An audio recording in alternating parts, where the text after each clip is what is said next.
day of learning. I am Tirsa Blanco, and I am glad and excited to be with you today to discover new lessons through video presentations.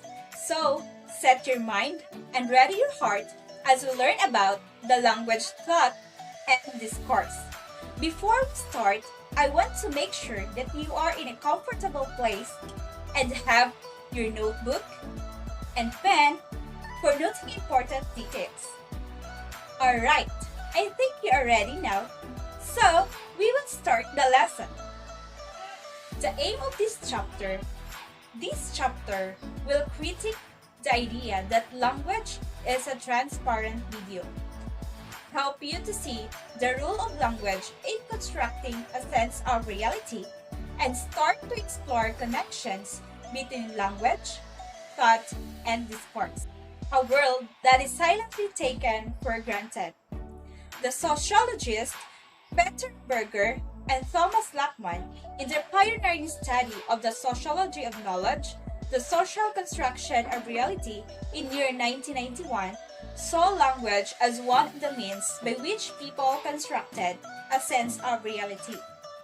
Language, they claim, objectifies the world.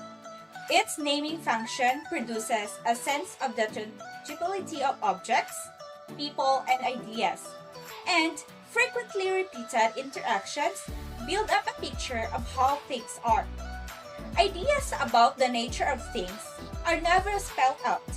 Instead, meaning are created via shared and unspoken assumptions that are embedded in language use.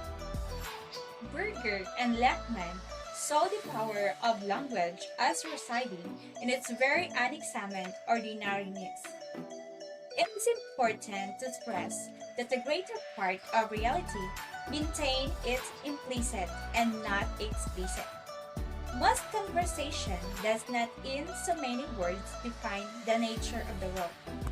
Rather, it takes place against the background of a world that is silently taken for granted. Any work of discourse analysis, therefore, needs to start from an examination of what is silently taken for granted in language use. What follows is some coverage of historical assertions about language and thought, and an explanation of why the questions that have been raised in this area are important for understanding discourse. How far does language define our reality? Let us look with this famous statement from Ludwig Wittgenstein from the Tractatus of Logical Philosophicus in year 1920. Die Grenzen meiner Sprache bedeuten die Grenzen meiner Welt. This statement means that the limits of my language mean the limits of my world. This famous statement from the German philosopher Ludwig Wittgenstein is part of a long history of thought and speculation about the relationship between language and the world around us. Ludwig Wittgenstein viewed that language sets up its own boundaries within which we perceive the world. In other words, we don't just see what is naturally around us. Instead, we see what our language makes us see. Much the same idea was put forward in a more elaborated way by the early linguistic anthropologist Edward Sapir in 1885 to 1939 and Benjamin Lee Wolfe 1887 to 1941, who studied First Nation and the Native American languages.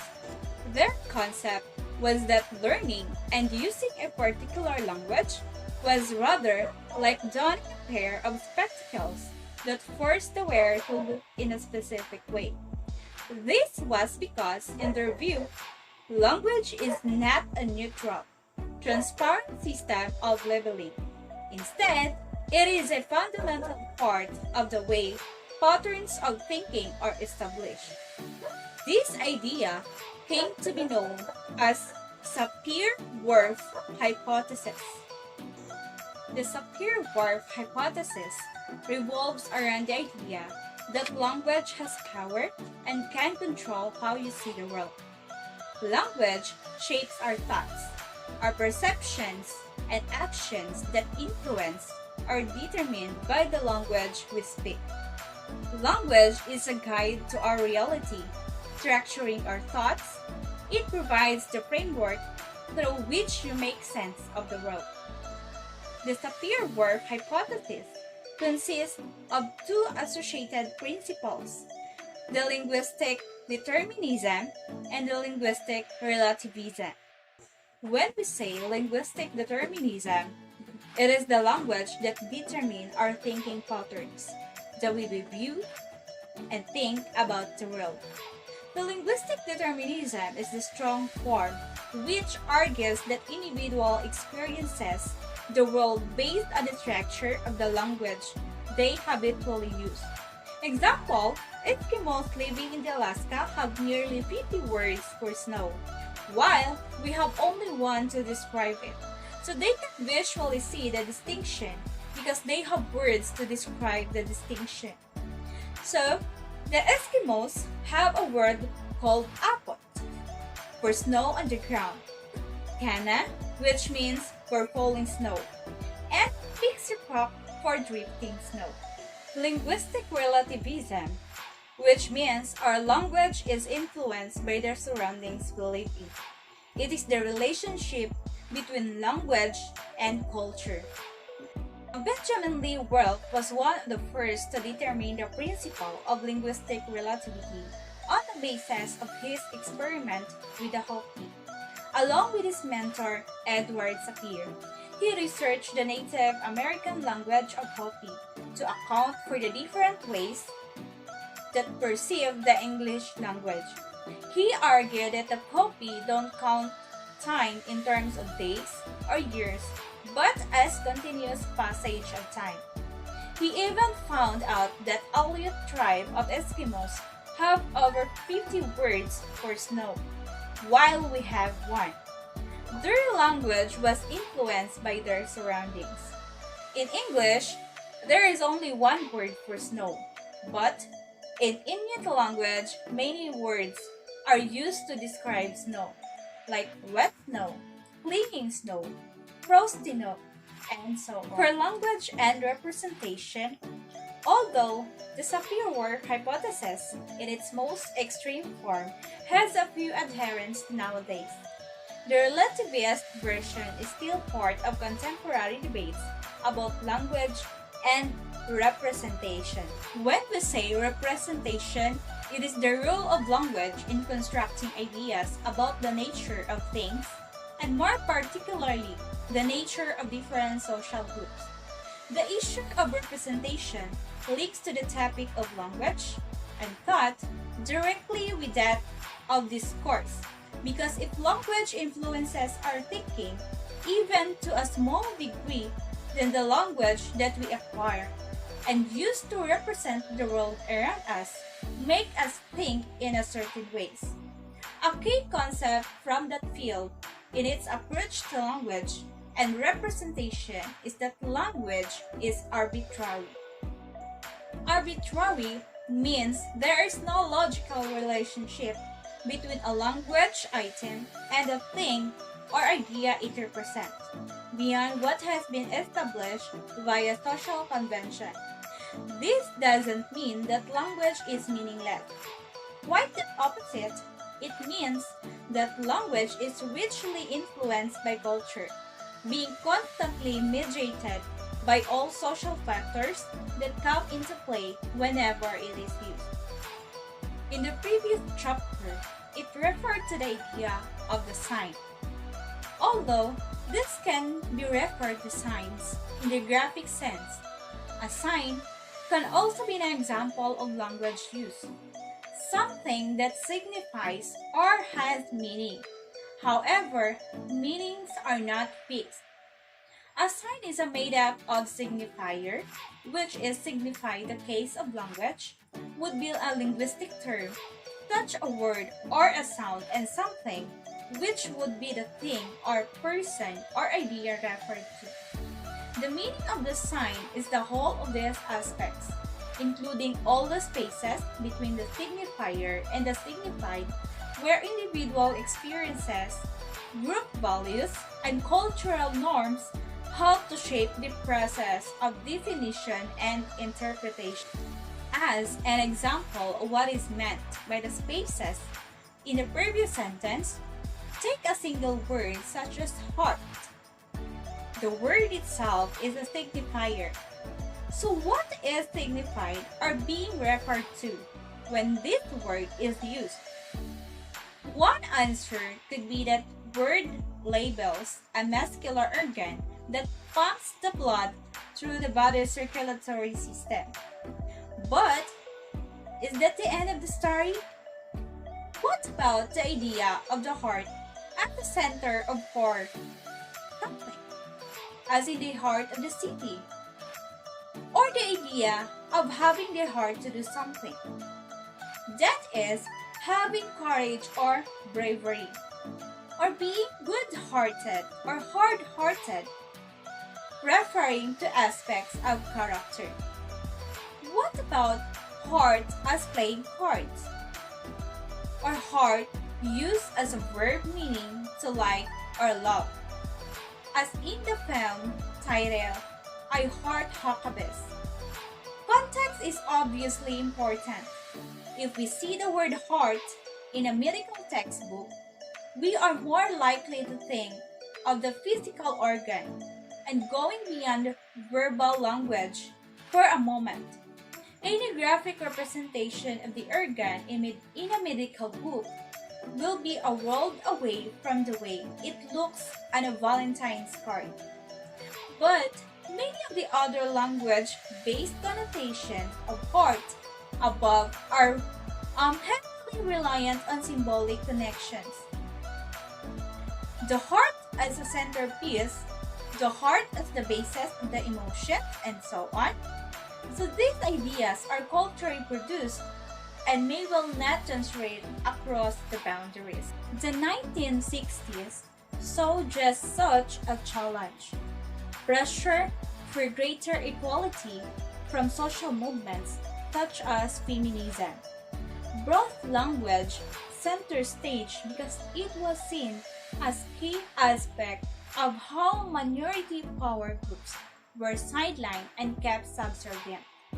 For example, Rubin Lakoff's Language and Woman's Place, published in year 1975, claimed that women were socialized to talk like ladies, which meant being polite, unassertive, and euphemistic in their expression.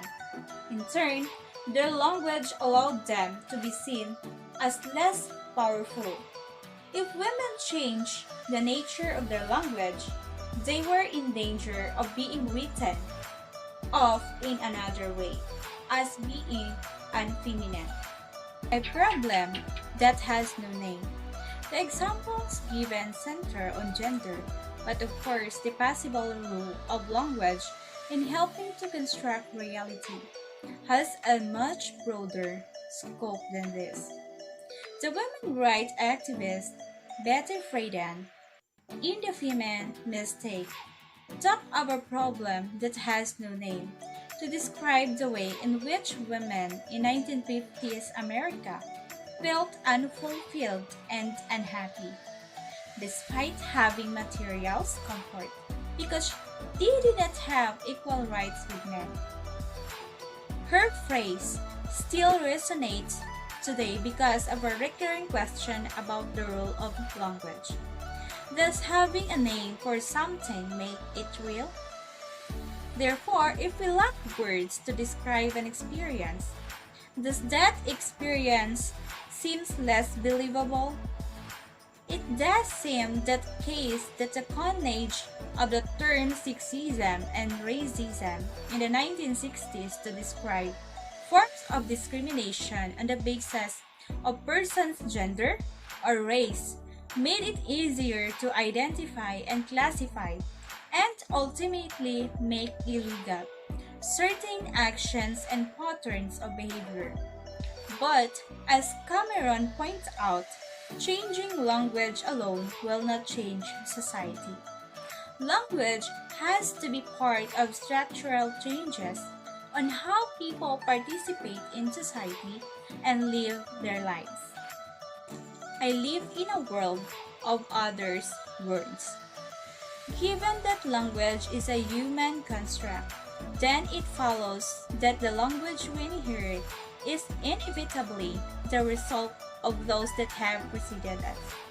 The literary critic Mikhail Bakhtin, who is associated with the Russian formalist school of criticism, saw all languages as discursive and dialogic, by which he meant that every use of language is shaped by the previous history of its use, and therefore part of a chain of communication through time. Sometimes it takes an active creative invention or role breaking to expose those hidden associations. An example of creative role breaking is the banner, as you see in the screen, celebrating the 5-0 defeat of England by the West Indies cricket team in the 1984 Test series. In the use of the term black to describe something very positive, the banner cleverly articulates the innate disparity in the English language between the connotation of the terms black and white. This clever piece of language play an existing meaning of whitewash used in sport context. A serious victory where the losing opponents fails to score and creates a new record to describe the triumph of a black team over their white opponents. Lost in translation. The whole question of translation between languages offers some potentially interesting evidence about the extent to which language constructs a worldview for the speaker. If this idea is true, even to a small degree, then it follows that a bilingual speaker inhabits different worlds when they switch between languages. The field of translation studies includes a focus on the extent to which it is even possible really to translate from one language to another, or whether the activity is more about giving a version that makes sense in the target language within its cultural frame. Someone who has been able to do that is Eva Hoffman, who immigrated as a child with her parents from Krakow, Poland to Canada in 1959. Hoffman became a writer and academic, and in this extract from her book, Lost in Translation, she talks about a world that has no single equivalent in English, the Polish word "polot." She remembers her early education, then gives example of polot in action. A further example from later in the book illustrates this idea in more detail. Hoffman compares the way the Polish and English languages categorize the terms friend and acquaintance, then goes on to describe how she tries to understand the phenomenon called dating in the teenage culture of Vancouver. Sometimes, similar ideas can be expressed in another language, but may have to describe in some very long-winded ways. For example, Swedish has a large group of words that describe different kinds of partnership in terms of how people live. The stem word bo, pronounced bu, meaning live or dwell, can have many prefixes, some serious and some playful, like this for example. Sambo, which means a shortened form of sammanbindi, living together. This describes people in a romantic relationship who live together but are not married. Swedish laws around sambo are stronger than those for UK common law partnership. Narbo, which means a romantic partner who lives nearby. Sarbo, which means a romantic partner who lives a long way away. Delsbo, which means a couple who sometimes cohabit. Helbo, which means a couple who live at each other's places on alternate weekends. Mambo, which means someone who still lives with his or her parents. There are also gendered words for friends who are not lovers. Chikkompis is a female friend but not a girlfriend. And Kilkumpis, which means a male friend but not a boyfriend. Get a word for it? The big question that follows any investigation of the way different languages describe the world is whether people behave differently as a result, and whether they literally see different things. Here are some examples from different languages of terms for which there is supposedly no equivalent in English, according to De Boynen in year 2005. Paskyons. Tingo, which means to borrow objects one by one from neighbor's house until there is nothing left. In Japanese, Egiotari, which means to look worse after a haircut. Arigatamiwako, which means an act someone does for you that you didn't want to have them do and tried to avoid having them do. They went ahead anyway, determined to do you a favor, and then things went wrong and caused you a lot of trouble. In the end, social conventions required you to express gratitude. Spanish, the word duende, which means a climactic show of spirit in a performance or work of art which might be fulfilled in flamenco dancing, bullfighting, and literature. In Greek, the word merak, doing something with soul, creative, or love, putting something of yourself into what you're doing. In Mandarin Chinese, the word guanqi. In traditional Chinese society, you can build up guanqi by giving gifts to people, taking them to dinner, or doing them a favor. But you can also use up your guanqi by asking for a favor to be repaid. In Korean, the word nanchi, which means the subtle art of listening, engaging another's mood. In Western culture, nanchi could be described as the concept of emotional intelligence, knowing what to say or do, or what not to say or do in a given situation. A socially clumsy person can be described as nanchi epta, meaning lacking in nanchi. In Norwegian, the word forelski, which means the euphoria you experience when you are first falling in love. In Filipino, the word gigil, which means the urge to pinch or squeeze something that is unbearably cute. In Yagan, the word mamilapinatapya, which means a look between two people that suggests an unspoken shared desire. In Czech, the word litus, which means a state of torment created by the sudden sight of one's own misery. In Mexican Spanish, the word pinaadyan, which means the embarrassment you feel watching someone else's humiliation. In German, the word Schadenfreude, which means the pleasure derived from someone else's pain.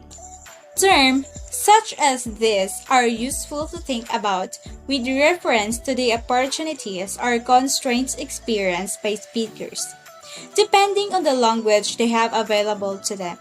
They are also useful in considering what they suggest about the values of the society concerned. For example, thus having certain language choice gives speaker access to whole areas of activity, of thinking and behaving that can be elaborated across the culture and that have further consequences, even regulatory and legal ones. This big picture aspect of discourse will be explored further in the next chapter. I hope you learned a lot today. Thank you for watching!